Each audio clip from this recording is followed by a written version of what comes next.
What is up, y'all? It's your boy Jermaine Event, main on MMA. Today we are going to check out a video from Sunny V2, the channel Sunny V2. I found this channel the other day, just about, like, it was talking about other things, non-MMA things, and then I saw that they had some MMA related videos. So we're going to check out this video today that is titled "Why People Are Laughing at Ronda Rousey's Failure," ladies and gents. This is from Sunny V2. Let's give it a look, ladies and gents. Let's just give it a look. She might have 17 million followers, but with only a couple thousand likes per post, it's safe to say Ronda Rousey has only a few active fans. Through hypocrisy, a massive ego, and undeniable delusion, Ronda Rousey has become one of the most unlikable athletes ever, recently wrecking her final career opportunity and sparking a mass exodus of social media followers. So why are people so happy to see her fail? Well, arrogance, that's why. What makes me so confident that I can win is I'm the greatest fighter in the world. Now, in the beginning, Ronda's arrogant statements were at least partially justified. She'd spent 4 years winning every fight available, although there was one massive issue. 9 out of her 12 fights were won using the exact same move, submission via armbar. Fans would therefore label Ronda a one-trick pony, because while being extremely skilled at armbars, she was seriously lacking in other MMA areas. As far back as 2012, people wrote, "Does anyone else think Ronda Rousey is greatly overrated? Her striking game is almost non-existent. Is she a good judoka? Absolutely. Is she a good mixed martial artist? Not at all." And Ronda had a very limited approach. She didn't kick, and she wasn't necessarily the most skillful boxer. She didn't really have a tremendous amount of experience. Her lack of striking ability has since been featured in compilations such as this one, while people were even commenting at her peak, "Anytime I need inspiration, I watch her hit a heavy bag or shadow box. If she can make it to the UFC with that sloppy garbage, then anything is possible." Despite her obvious weak spots, Ronda maintained her arrogance. I know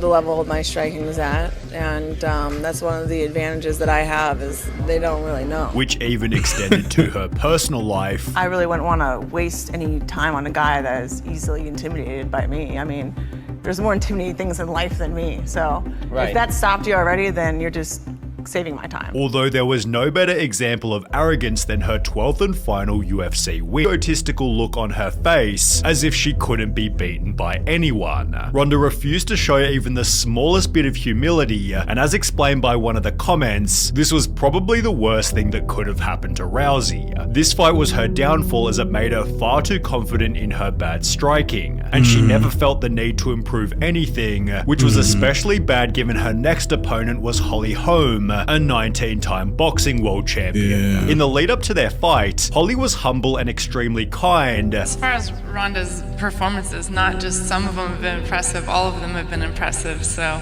I mean nobody can argue with that. While Ronda was extremely rude, maintaining that nobody could ever beat her. Beating Holly Holmes is definitely in my hands, and I'm gonna do it. Ronda's arrogance was even worse in other interviews. I'm great at this, I'm the best at this. I'm more prepared than she is for this, and I'm gonna win on Sunday, and everyone's gonna see. Still refusing to show a single shroud of humility. I'm better than every other girl in every area of MMA. She's in bad shape. MMA striking is different, She was and I in think I'm the bad best shape at it. When the day of their fight finally came, Holly refused, and while Ronda had just 4 weeks prior stated, She can try and kick me in the head, but it's not gonna go like that.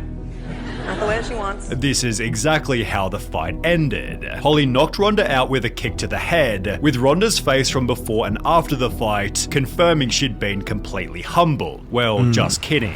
Ronda refused to accept that Holly was simply better. I think that it's probably just hard for her to really maybe admit that. I was just the better fighter. And instead began to make braggy excuses for why she lost the match. It was my 3rd title fight in 9 months, and I don't think anyone's ever even attempted that before, and that's a lot. I think the one thing that was different, I just kind of felt tired. Ronda then tried to make the audience feel bad for her. What am I anymore if I'm not this? And I was literally sitting there and I'm like, I'm nothing. I'm like, what do I do anymore? No one gives a about me anymore without this. Although the comment section wasn't having any of it. You know, Ronda's ego was so out of control and she thought herself unbeatable. She had no respect for anyone and trashed all of her opponents. She deserved to get knocked out and brought down to earth. In an article titled "Rooting for Ronda Rousey is Tough and it has nothing to do with her loss," ESPN highlighted that Ronda had publicly smeared Floyd Mayweather for his history of domestic violence, yet she was dating another MMA fighter who had been accused of domestic violence himself. To make matters worse, the article brought up Ronda's 2015 book, in which she talked extensively about assaulting her ex-boyfriend. She punched him in the face with a straight right, then a left hook. When he still wouldn't move, she slapped him again, then grabbed him by the neck of his hoodie, kneed him in the face, and tossed him aside on the kitchen floor. The incident ended, she said, at her car, when he tried to prevent her from driving away and she pulled him by the neck of the hoodie again, dragged him out onto the sidewalk, and left him writhing there. This might explain why Ronda also began to claim that she could beat the male heavyweight UFC champion, stating, "You cannot tell me that it's physically impossible. It is possible that in any given moment that I could beat him. I simply believe in my possibilities." UFC fighter Ian McCall politely responded, "She's dangerous, she's good. I get it, but it's just silly."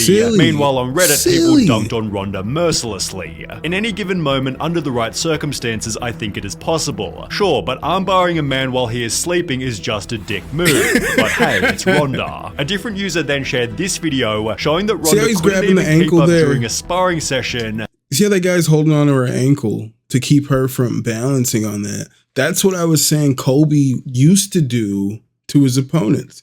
He's keeping you off balance, and he wasn't doing that anymore. It really was crazy to me. And therefore added the comment, "With this video, anyone with the deduction skills of an 8-year-old would have to say a 250-pound cane would have as much trouble with Rousey as maybe a really angry toy poodle." Ironically, Ronda couldn't even win against those in her own division, which only became more obvious in her next fight after Holly Holm. 1 year after getting owned by Holly, her opponent, Amanda Nunes, who knocked Ronda out after only 48 seconds. Ronda's face from before and after the fight was again extremely poetic, with the top comment stating Holly took her to school and Amanda straight up expelled her. Such an embarrassing loss for one of the most arrogant, ungracious fighters in MMA. I'd love to see it. In the lead up to the fight, the media had said about Ronda, "If she doesn't win impressively, I think this is her last fight. If she loses, I don't think we ever see her again." Which turned out to be true, although Ronda still refused to admit that she wasn't the better fighter.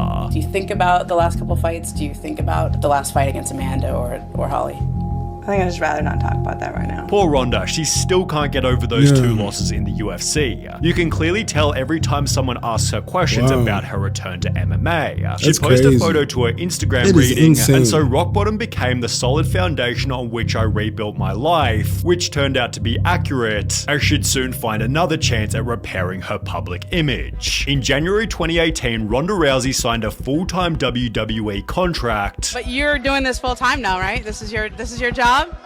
Full time. They got me for a multi-year deal. And after her debut match, she was surprisingly loved by the audience. The Washington Post wrote, "The match exceeded expectations, with fans firmly behind Rousey, even breaking out into yes chants at points," while comments on the debut video read, "Glad to see her smiling again. Reminds me of when she first started her MMA career. She was so genuine here. Hard to see why anyone could hate her. I'm actually excited to see her. I just hope Vince doesn't screw this up." Although, as highlighted by a later comment reading, "It's impressive how she managed to turn both the MMA and wrestling fan bases against her. Her WWE likability wouldn't last long," because the show chose to pin Ronda against an even more beloved wrestler, Becky Lynch, and as a result, Ronda was painted as the villain and booed by fans during every single match. As a part of their storyline, Becky was arrested, posting the mugshots to her Twitter where Ronda completely lost it. "That's what I'm trying to do, dumbass. You hobbling around trying to be a ginger crutch ninja and taking fake prison photos in the hallway isn't helping." Becky responded with, "Keep that F word out of your mouth and concentrate on getting better at this business instead of trying to remain above it. Looking forward to seeing you real soon." Ronda then responded again stating, "F word? You mean fake? Fake like your nonsensical BS armbar that doesn't even work and just looks like you're holding the dick you wish you had," before doubling down by writing, "I don't care what the script says. I'm beating the living shit out of you the next time I see you. But while the drama seemed to have been set up by the show, Ronda continued to bash the WWE on her YouTube channel. It's not an act.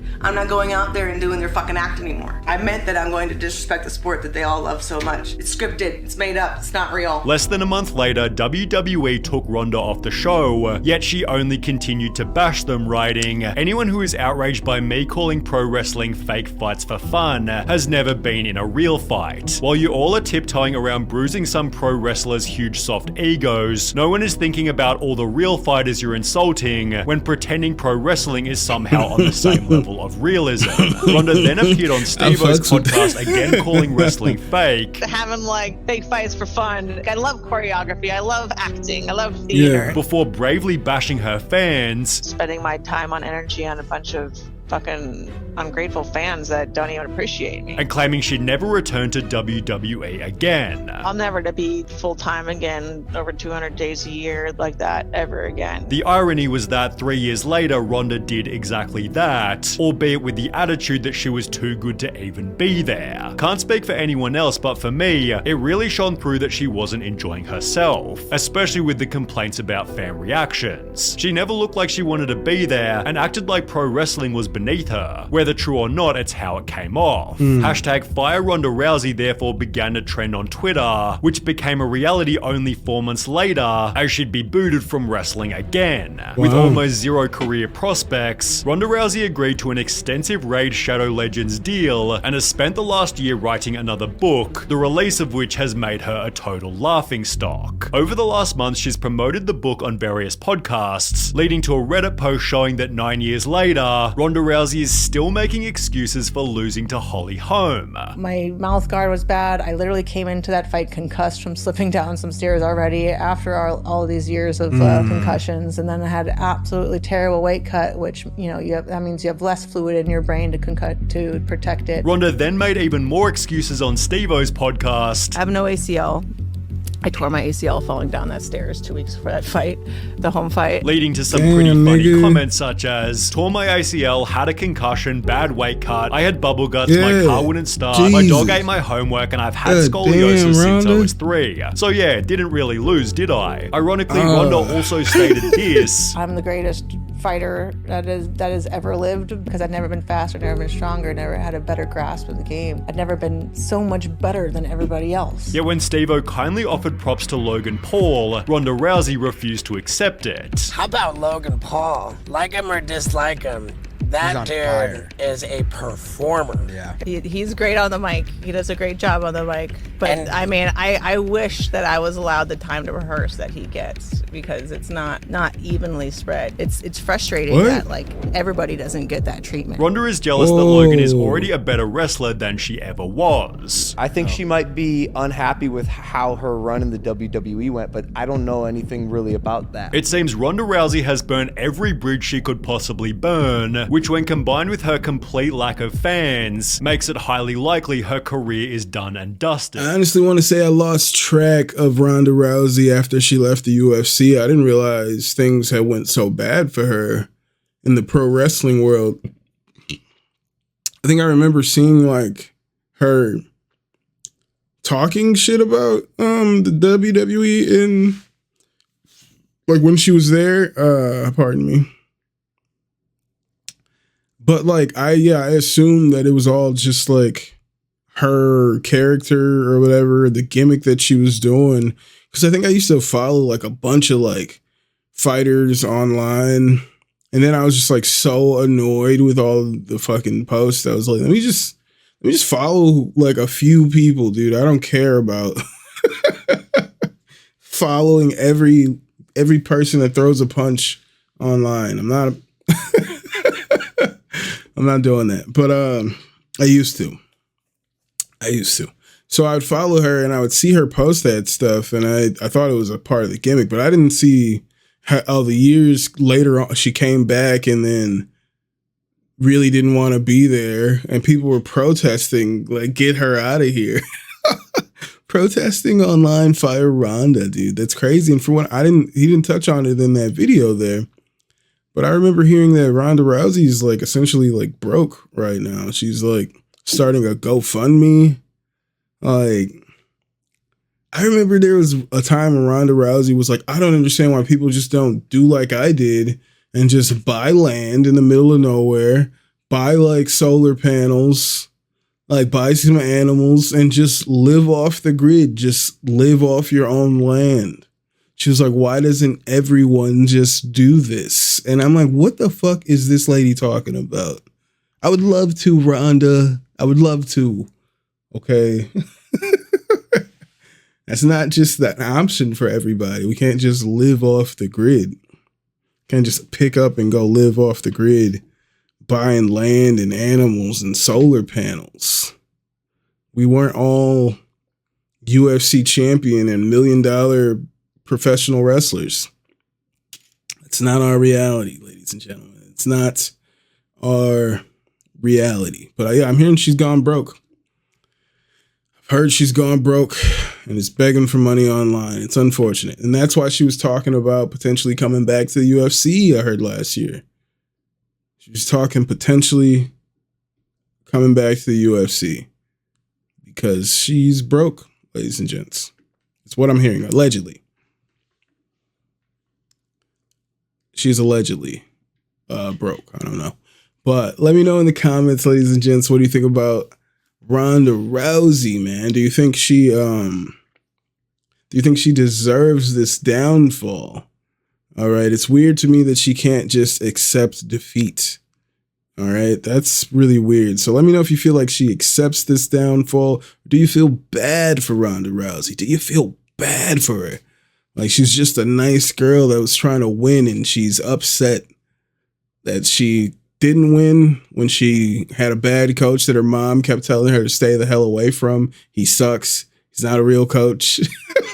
That's what her mom was publicly saying about her coach, that Edmund Tarverdian guy. She kept saying, he's not a real coach. Like, my daughter needs to get away from him. And she's like, yeah, my mom's just being protective. And now she's like considered one of the worst fighters we've ever seen. It's crazy. It's crazy. But let me know what you guys think in the comments. Once again, thank you guys for being here. Hit that like, hit that subscribe, and I will see you when I see you. I'll holla.